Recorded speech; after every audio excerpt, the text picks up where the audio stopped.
On savait que ce premier match de Champions League de la saison allait être difficile. Xabi Alonso et Aurélien Tchouaméni d'ailleurs n'avaient pas manqué de souligner que ça allait être un match difficile face à une belle équipe de l'Olympique de Marseille qui allait être très vaillante. Ça, ils l'ont prouvé sur le terrain pendant 90 minutes. Le Kicks, aka le pire cauchemar de l'OM, je pense, sur ces dernières années. Tu veux pas les laisser tranquilles?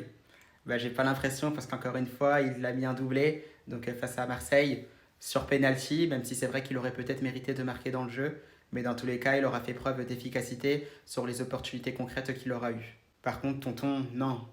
Non, je suis pas d'accord, Dani Carvajal. Grosse erreur, justement, sur son carton rouge. Une réaction qu'il n'aurait pas dû avoir.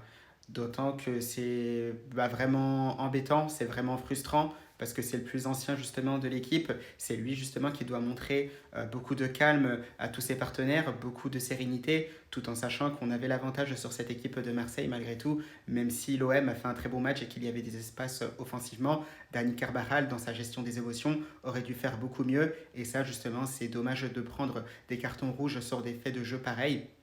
Heureusement pour nous, je trouve que Marseille a été beaucoup trop complexé sur cette fin de match parce qu'à 11 contre 10, les Marseillais auraient pu faire beaucoup mieux face à cette équipe du Real Madrid. Sinon, ce qu'on peut en tirer de ce match-là, c'est qu'offensivement, rien à dire. Le Real Madrid très très fort, très très impressionnant, des individualités bien sûr qui sont géniales quand il le faut. Il aura juste manqué cette finition. Je pense que c'est très prometteur pour la suite parce que ça restait que le premier match de la saison dans cette compétition européenne. Mais c'est vrai qu'il y a quand même des choses à corriger. Parce que Dinaïsen et Eder Militão, lo siento les gars, désolé mais c'était vraiment pas bon du tout. C'est vrai qu'il y avait une principale inquiétude sur la défense madrilène qui est constamment en difficulté. Attention parce qu'elle peut être prise de vitesse beaucoup trop facilement. On l'a vu avec Dinaïsen qui était pris, Militão aussi, pareil, qui manquait aussi de réflexion sur certains aspects du jeu. Attention et surtout je pense que ça peut redistribuer les cartes. Bon, je pense que Isen va rester indiscutable. Mais Militão, il faudra faire attention et je pense que Raúl Asensio pourrait avoir aussi sa chance à l'avenir, surtout quand on sait qu'Antonio Rudiger est blessé. Mais bon, l'essentiel est là, ça reste qu'un premier match, victoire de buts à 1. Les 3 points sont en faveur du Real Madrid.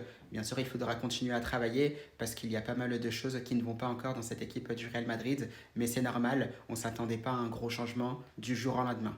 Donc hâte de voir la suite et surtout à la Madrid et bravo quand même à l'Olympique de Marseille pour cette belle prestation du côté du Santiago Bernabéu. Ciao.